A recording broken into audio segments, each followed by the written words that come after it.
ವಿಚಾರದಲ್ಲಿ ನಿಮಗೆ bottom of the deck ಬಂದಿರುವಂತಹದ್ದು ಇಂಪ್ರೆಸ್ ಕಾರ್ಡ್ ಬಂದಿದೆ. ಸೊ ಇಂಪ್ರೆಸ್ ಕಾರ್ಡ್ ಏನನ್ನು ರೆಪ್ರೆಸೆಂಟ್ ಮಾಡುತ್ತೆ? ಕೆಲವೊಂದು ರೀತಿಯ ನಿಮ್ಮ ಲವ್ ಲೈಫಿನ ವಿಚಾರದಲ್ಲಿ ಶಾಂತವಾಗಿರ್ಬೇಕು, ಸಮಾಧಾನವಾಗಿರ್ಬೇಕು, ಒಂದು ಪ್ರೀತಿ ಇರಬೇಕು ಅನ್ನುವಂತಹದ್ದು, ಮತ್ತೆ ಒಂದು ಸ್ಟೇಬಲ್ ಆಗಿರ್ಬೇಕು ಅನ್ನುವಂತಹ ರೀತಿಯಲ್ಲಿ ನೀವು ಆಲೋಚನೆಯನ್ನು ಮಾಡ್ತಾ ಇರುವಂತಹದ್ದು ಬಾಟಮ್ ಆಫ್ ದ ಡೆಕ್ ಅಲ್ಲಿ ರೆಪ್ರೆಸೆಂಟ್ ಆಗ್ತದೆ. ಲೈಫಿನ ವಿಚಾರದಲ್ಲಿ ನೀವು ಪಾಸ್ಟಿನಲ್ಲಿ ಕೆಲವೊಂದು ರೀತಿಯ ಕೆಲವೊಬ್ಬರಿಗೆ ಸೋಲ್ಮೇಟ್ ಕನೆಕ್ಷನ್ ಅನ್ನ ರೆಪ್ರೆಸೆಂಟ್ ಮಾಡ್ತಾ ಇದೆ ಕೆಲವೊಬ್ಬರಿಗೆ. ಓಕೆನಾ? ನಿಮ್ಮ ಪ್ರೀತಿಯಲ್ಲಿ ಒಂದು ರೀತಿಯ ಬಾಂಡೇಜ್ ಇರುವಂತಹದ್ದು ರೆಪ್ರೆಸೆಂಟ್ ಆಗ್ತಾ ಇದೆ. ಹಾರ್ಮೋನಿಗಳು ಇರುವಂತಹದ್ದು ರೆಪ್ರೆಸೆಂಟ್ ಆಗ್ತದೆ ಕೆಲವೊಬ್ಬರಿಗೆ. ಓಕೆನಾ? ಮತ್ತೆ ಕೆಲವೊಬ್ಬರಿಗೆ ನಿಮ್ಮ ಲವ್ ಲೈಫ್ನ ವಿಚಾರದಲ್ಲಿ ಥರ್ಡ್ ಪಾರ್ಟಿ ಸಿಚುಯೇಷನ್ ಅನ್ನ ರೆಪ್ರೆಸೆಂಟ್ ಆಗ್ತಾ ಇದೆ. ಓಕೆನಾ? ಥರ್ಡ್ ಪಾರ್ಟಿ ಸಿಚುಯೇಷನ್ಸ್ ಅನ್ನ ರೆಪ್ರೆಸೆಂಟ್ ಮಾಡ್ತದೆ ನಿಯರ್ ಪಾಸ್ಟಿನಲ್ಲಿ ನಿಮಗೆ. ನೆಕ್ಸ್ಟ್ ಕಾರ್ಡ್ ಬಂದಿರುವಂತಹದ್ದು ಪೇಜ್ ಆಫ್ ಸೋರ್ಟ್ಸ್ ಬಂದಿದೆ. ಥರ್ಡ್ ಕಾರ್ಡ್ ಬಂದಿರುವಂತಹದ್ದು ಯಾವುದು? ನಿಮಗೆ ಪೇಜ್ ಆಫ್ ಸೋರ್ಟ್ಸ್ ಬಂದಿದೆ. ಸೊ ಕ್ಯೂರಿಯಾಸಿಟಿ ಇದ್ದಂತಹ, ನಿಮ್ಮ ಲವ್ ಲೈಫಿನ ವಿಚಾರದಲ್ಲಿ ಒಂದು ಕ್ಯೂರಿಯಾಸಿಟಿ ಇದ್ದಂತಹ, ಒಂದು ರೀತಿಯ ಬಾಂಡೇಜ್ ಇದ್ದಂತಹ, ಸ್ವಲ್ಪ ನೀವು ಮಾತಾಡಿರುವಂತಹ ಸಾಧ್ಯತೆಗಳು ರೀಸೆಂಟ್ ಪಾಸ್ಟ್ ನಲ್ಲಿ ರೆಪ್ರೆಸೆಂಟ್ ಆಗ್ತಾ ಇದೆ. ಸೊ ನಿಮ್ಮ ಲವ್ ಲೈಫಿನ ವಿಚಾರವಾಗಿ ಒಂದು ರೀತಿಯ ಬಾಂಡೇಜ್ ಇರುವಂತಹದ್ದು, ನೀವು ಕೆಲವೊಬ್ಬರಿಗೆ ಥರ್ಡ್ ಪಾರ್ಟಿ ಸಿಚುಯೇಷನ್ ಮತ್ತೆ ಕೆಲವೊಬ್ಬರಿಗೆ ಸೋಲ್ಮೇಟ್ ಕನೆಕ್ಷನ್ ಅನ್ನ ರೆಪ್ರೆಸೆಂಟ್ ಮಾಡ್ತಾ ಇದೆ. ಮತ್ತೆ ನಿಮ್ಮ ಲವ್ ಲೈಫಿನ ವಿಚಾರದಲ್ಲಿ ನೀವು ಮಾತಾಡಿರುವಂತಹದ್ದು ಕೂಡ ಕೆಲವೊಂದು ರೀತಿಯ ಮಾತುಕತೆಗಳ ಆಡಿರುವಂತಹದ್ದು, ಹೊಸ ಐಡಿಯಾಗಳನ್ನ ಮಾಡಿರುವಂತಹದ್ದು ಇಲ್ಲಿ ರೆಪ್ರೆಸೆಂಟ್ ಆಗ್ತದೆ. ಮೇ ಬಿ ನೀವು ಫ್ರೆಂಡ್ಸ್ ಗಳ ಮೂಲಕ ನೀವು ನಿಮ್ಮ ಪರ್ಸನ್ ಅನ್ನ ಭೇಟಿಯಾಗಿರಬಹುದು. ಯಾವುದೋ ಕೆಲವೊಂದು ಫಂಕ್ಷನ್ ಗಳಲ್ಲಿ ನೀವು ನಿಮ್ಮ ಪರ್ಸನ್ ಅನ್ನ ಭೇಟಿಯಾಗಿರುವಂತಹ ಸಾಧ್ಯತೆಗಳು ಇದೆ ಅನ್ನೋದನ್ನ ನಿಮ್ಮ ಪಾಸ್ಟ್ ನಲ್ಲಿ ರೆಪ್ರೆಸೆಂಟ್ ಮಾಡ್ತಾ ಇದೆ.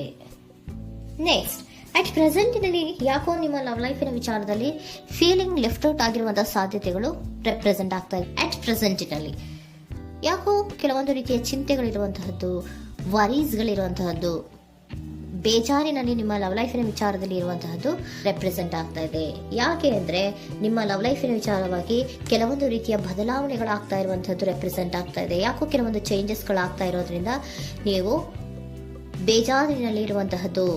ನಿಮ್ಮ ಲವ್ ಲೈಫಿನ ವಿಚಾರವಾಗಿ ಯಾಕೋ ಪರಿಸ್ಥಿತಿಗಳು ಅಷ್ಟು ಚೆನ್ನಾಗಿಲ್ಲದೆ ಇರುವಂತಹದ್ದು ರೆಪ್ರೆಸೆಂಟ್ ಆಗ್ತಾ ಇದೆ. ಯಾಕೋ ಕೆಲವು ಬದಲಾವಣೆಗಳು, ಚೇಂಜಸ್ಗಳು ಆವಾಗಿಂದ ಆವಾಗಲೇ ಆಗ್ತಾ ಇರುವಂತಹದ್ರಿಂದ ನಿಮಗೆ ಬೇಜಾರಾಗಿರುವಂತಹದ್ದು ರೆಪ್ರೆಸೆಂಟ್ ಆಗ್ತಾ ಇರೋದು. ಮತ್ತೆ ಥರ್ಡ್ ಕಾರ್ಡ್ ಬಂದಿರುವಂತಹದ್ದು ಕ್ವೀನ್ ಆಫ್ ವ್ಯಾಂಡ್ಸ್ ಬಂದಿದೆ. ಸೊ ಕ್ವೀನ್ ಆಫ್ ವ್ಯಾಂಡ್ಸ್ ಏನಕ್ಕೆ ನಿಮಗೆ ಪದೇ ಪದೇ ಚೇಂಜಸ್ಗಳಾಗ್ತಾ ಇದೆ? ಆ ಚೇಂಜಸ್ಗಳಿಂದ ಯಾಕೋ ಕೆಲವೊಂದು ರೀತಿಯ ವೇರಿಯೇಷನ್ಗಳು ಆಗ್ತಾನೆ ಇರೋದ್ರಿಂದ ನಿಮಗೆ ಬೇಜಾರಾಗ್ತಾ ಇದೆ.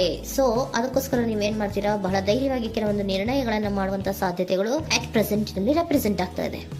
ಬಹಳಷ್ಟು ಧೈರ್ಯದಿಂದ ಇಂಡಿಪೆಂಡೆಂಟ್ ಆಗಿ ಕೆಲವೊಂದು ನಿರ್ಣಯಗಳನ್ನ ಮಾಡಬೇಕು ಅನ್ನುವಂತಹ ಆಲೋಚನೆಗಳನ್ನ ಮಾಡ್ತಾ ಇರುವಂತಹದ್ದು ರೆಪ್ರೆಸೆಂಟ್ ಆಗ್ತಾ ಇದೆ. ಯಾಕೆ ಅಂದ್ರೆ ಆವಾಗಿನವಾಗೆ ನಿಮ್ಮ ಲವ್ ಲೈಫಿನ ವಿಚಾರದಲ್ಲಿ ತುಂಬಾ ಏರುಪೇರುಗಳಾಗ್ತಾ ಇರೋದ್ರಿಂದ ಆ ವಿಚಾರದಲ್ಲಿ ಸ್ವಲ್ಪ ಬೇಜಾರುಗಳು ಇರುವಂತದ್ದು ರೆಪ್ರೆಸೆಂಟ್ ಆಗ್ತದೆ.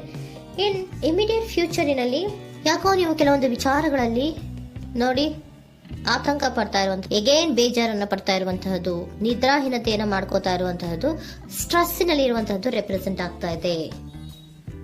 ಕೆಲವೊಂದು ನಿರ್ಣಯಗಳನ್ನು ತಗೊಳ್ಳುವಂತಹ ಸ್ಟ್ರೆಸ್ಗಳಲ್ಲಿ ಇರುವಂತಹದ್ದು ಕೆಲವೊಬ್ಬರಿಗೆ ಯಾಕೋ ಇಮಿಡಿಯೇಟ್ ಫ್ಯೂಚರ್ ನಲ್ಲಿ ಕೂಡ ರೆಪ್ರೆಸೆಂಟ್ ಆಗ್ತಾ ಇದೆ. ಆದ್ರೆ ಫ್ಯೂಚರ್ ನಲ್ಲಿ ನೀವು ಏನ್ ಮಾಡ್ಬೇಕಾಗಿತ್ತು? ಸೊ ಕ್ವಿಕ್ ಥಿಂಕಿಂಗ್ ಅನ್ನ ಮಾಡ್ಬೇಕಾಗಿತ್ತು. ಕೆಲವು ವಿಚಾರಗಳ ಬಗ್ಗೆ ನೀವು ಫೋಕಸ್ ಅನ್ನ ಮಾಡ್ಬೇಕಾಗಿತ್ತು. ಏನಾಗ್ತಾ ಇದೆ ನಮ್ಮ ಲವ್ ಲೈಫಿನ ವಿಚಾರದಲ್ಲಿ ಅನ್ನೋದನ್ನ ಫೋಕಸ್ ಅನ್ನ ಮಾಡಿದ್ರೆ ನಿಮ್ಮ ಲವ್ ಲೈಫಿನ ವಿಚಾರದಲ್ಲಿ ಕೆಲವೊಂದು ರೀತಿಯ ಫುಲ್ಫಿಲ್ಮೆಂಟ್ಗಳು, ಸಮಾಧಾನಗಳು, ಖುಷಿಗಳು ಇರುತ್ತೆ. ಯಾವಾಗ ನೀವು ಫೋಕಸ್ ಅನ್ನ ಮಾಡೋದಿಲ್ವೋ ಆಗ ನಿಮ್ಗೆ ಮತ್ತಷ್ಟು ಆತಂಕಗಳು, ಬೇಜಾರುಗಳು ಆಗುವಂತ ಸಾಧ್ಯತೆಗಳು ಇದೆ. ಇದು king of swords, nine of swords ಇನ್ನ ಕ್ಲಾರಿಫಿಕೇಶನ್ ಕಾರ್ಡ್ ಅಷ್ಟೇ. ಅಂದ್ರೆ ಏನು?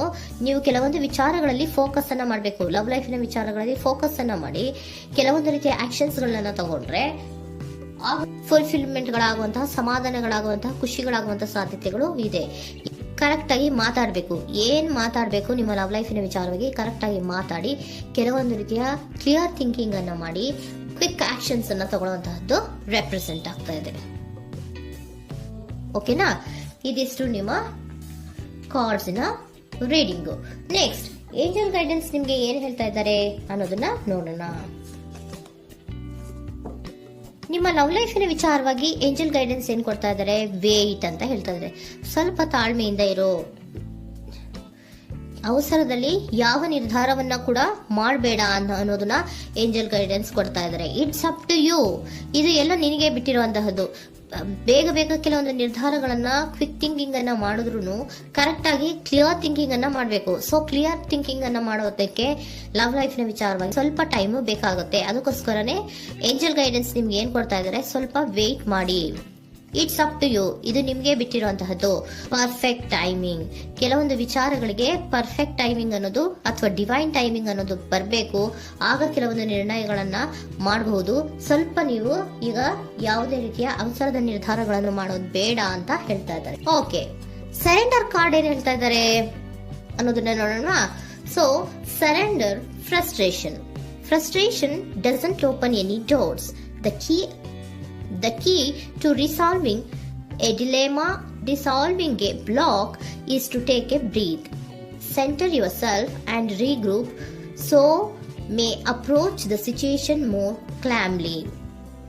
ಫ್ರಸ್ಟ್ರೇಷನ್, ಹತಾಶೆ ಅನ್ನೋದು ಮಾಡ್ಕೋಬೇಡಿ. ಹತಾಶೆ ಮಾಡ್ಕೊಳ್ಳೋದ್ರಿಂದ ನಿಮ್ಗೆ ಯಾವುದೇ ರೀತಿಯ ಹೊಸ ಐಡಿಯಾಗಳು ಬರಲ್ಲ, ಹೊಸ ಥಿಂಕಿಂಗ್ಗಳು ಬರಲ್ಲ, ಕ್ಲಿಯರ್ ಥಿಂಕಿಂಗ್ ಅನ್ನ ಮಾಡಕ್ಕೆ ಸಾಧ್ಯ ಆಗಲ್ಲ. ಸೊ ಅದಕ್ಕೆ ನೀವೇನ್ ಮಾಡ್ಬೇಕು, ಫ್ರಸ್ಟ್ರೇಷನ್ ಅನ್ನ ಬಿಟ್ಬಿಟ್ರೆ ನೀವು ಸಮಾಧಾನವಾಗಿ ಯೋಚನೆ ಮಾಡಿ ಕೆಲವೊಂದು ನಿರ್ಧಾರಗಳನ್ನ ಮಾಡಿ ಅನ್ನೋದನ್ನ ಸರೆಂಡರ್ ಕಾರ್ಡ್ ಕೂಡ ನಿಮ್ಗೆ ಹೇಳ್ತಾ ಇದ್ದಾರೆ. ಸೊ ನಿಮ್ಮ ಲವ್ ಲೈಫಿನ ವಿಚಾರದಲ್ಲಿ ಈಗ ಸ್ವಲ್ಪ ನಿಮ್ಗೆ ಬೇಜಾರುಗಳಿರುವಂತಹದ್ದು, ಕೆಲವೊಂದು ಬದಲಾವಣೆಗಳು, ವೇರಿಯೇಷನ್ಗಳು ಆಗ್ತಾ ಇರುವಂತಹದ್ದು ರೆಪ್ರೆಸೆಂಟ್ ಆಗ್ತಾ ಇದೆ. ಸೊ ನಿಮ್ಮ ಲವ್ ಲೈಫಿನ ವಿಚಾರಕ್ಕೆ ಫ್ಯೂಚರಿನಲ್ಲಿ ಕೆಲವೊಂದು ಆಕ್ಷನ್ಸ್ ಅನ್ನ ತಗೋಬೇಕಾದ್ರೆ ಸ್ವಲ್ಪ ವೇಟ್ ಮಾಡಬೇಕು, ಕ್ಲಿಯರ್ ಆಗಿ ಥಿಂಕ್ ಮಾಡಬೇಕು, ಅದರಲ್ಲಿ ಆಕ್ಷನ್ಸ್ ಅನ್ನ ತಗೋಬೇಕು ಅನ್ನೋದನ್ನ ಹೇಳ್ತಾ ಇದ್ದಾರೆ. ಓಕೆನಾ?